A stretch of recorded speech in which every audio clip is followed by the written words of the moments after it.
Ini adalah tutorial crew pre-joining checklist, personal document dan certificates. Semasa melayari Facebook, contohnya HR Fleet Crewing Malaysia, anda mendapati ada kekosongan kerja yang bersesuaian dengan kelayakan dan mendapati pengalaman kerja anda. Kemudian, anda menghantar CV ke email yang diberikan dan memohon pekerjaan tersebut. Selepas itu, anda mendapat panggilan daripada crewing dan ditanya, dokumen valid tak? Apakah yang dimaksudkan dengan dokumen yang valid? Ini adalah interface ataupun antarmuka untuk crew pre-joining checklist dalam bentuk Excel. Ingin menjadi pelaut di Malaysia, 3 requirement yang perlu anda patuhi iaitu daripada Jabatan Laut, Flag Requirement, IMO, International Maritime Organization dan Offshore Requirement.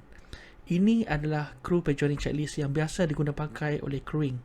Anda cuma perlu mengisikan maklumat, nama, rank, date of briefing, base joining, carburetor size, safety boot size dan nearest airport ataupun airport yang terdekat. Apa yang dimaksudkan dengan flag requirement? Flag requirement adalah seperti berikut. IC akan di-scan depan belakang. Pasport hendaklah diperbaharui selama 5 tahun supaya anda tidak terlepas pandang. Walaupun bekerja di perairan Malaysia, pasport masih diperlukan untuk work permit dan basic clearance. Pastikan ada 6 helai kosong dan validity selama setahun. Jika kurang, haruslah diperbaharui. Kad pelaut pula, valid selama 5 tahun, Marine Medical valid selama 2 tahun dan bagi pelaut asing perlu memohon COR. Bagi STCW pula, basic seperti Designated Security Duties, Basic Training, Ship Security Awareness untuk semua kru, Ship Security Officer untuk Master dengan Chief Officer, Advanced Firefighting. Maklumat ini hanya dikemas kini cuma sekali saja, kecuali kalau sertifikat ataupun medical anda yang expired dan sudah di-renew. Bagi STCW, iaitu Basic Training, Designated Security Duties, Ship Security Awareness untuk semua kru, Ship Security Officer untuk Master dan Chief Officer, Advanced Firefighting, Survival Craft, Medical First Aid, Bridge Resource Management dan Engine Resource Management pula untuk pegawai. Leadership and Management Skill adalah untuk pegawai senior, ARPA, RADA, GOC dan ECDIS untuk pegawai deck. Manakala Medical Care adalah untuk Master dan Chief Officer. Shipboard Catering Management, CERT adalah untuk cook bekerja di atas kapal yang melebihi 10 orang. Ini adalah requirement untuk offshore. T-BOSET iaitu Tropical BOSET dan Medical Offshore yang biasanya kita panggil sebagai Medical Petronas adalah wajib. Rigging Slinging dan Rigger Training adalah wajib untuk semua deck. Banksman untuk bosun di atas kapal yang dicatat oleh Shell. FRC CERT untuk kapal yang mempunyai fast rescue boat. Coxswain wajib untuk deck rating, charter di under Exxon. Ship Handling pula untuk Master dan Chief Officer.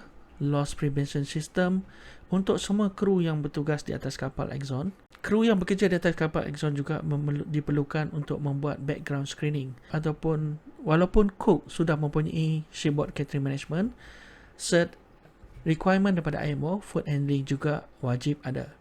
Permit to work diwajibkan untuk Master, Chief Officer, bosun dan crane operator.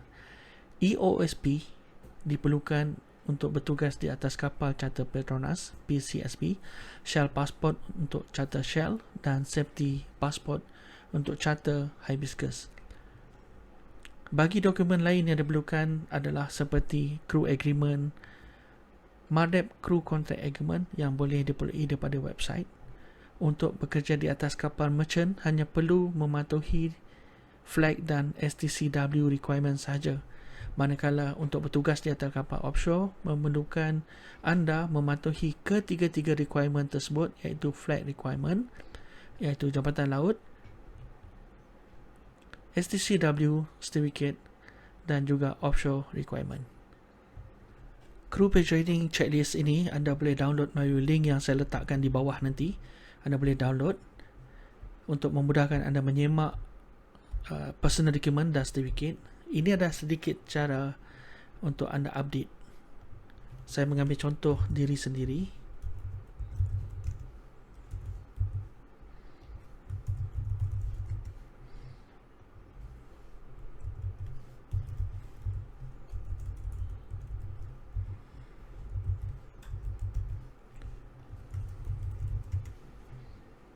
Untuk saiz coverall, anda akan letak saiz coverall anda, contohnya L, dan safety boot bersaiz 7. Airport yang paling dekat dengan rumah anda, contohnya macam sekiranya anda tinggal di Ampang, di sekitar Ceras, di kawasan Selangor, KLIA adalah yang paling dekat. Dan untuk bahagian flight requirement, sebenarnya ini adalah di bahagian day left ni adalah mempunyai formula sebenarnya, dan anda hanya perlu untuk masukkan validity setiap dokumen anda. Sebagai contoh, untuk pasport anda boleh masukkan validity. Kita mengambil contoh 20 Disember 2025. Secara automatik akan berubah menjadi 5 tahun. Ini adalah day left. Dan bahagian today ni adalah sebenarnya adalah hari ini, today. Dan bahagian today akan berubah setiap hari, dan bahagian days left ini juga akan berubah mengikut berapa validity yang tinggal. Begitulah seterusnya untuk dokumen yang lain. Seperti kita mengambil beberapa contoh lagi. SIM card yang valid selama 5 tahun, kita akan letak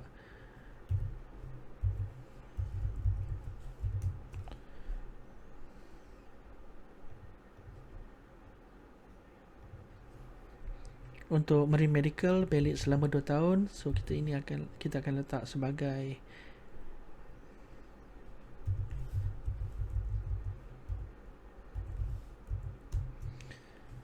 ini adalah contoh dia. Bila anda update bahagian validity, automatic akan berubah. Ini adalah berapa bulan yang tinggal.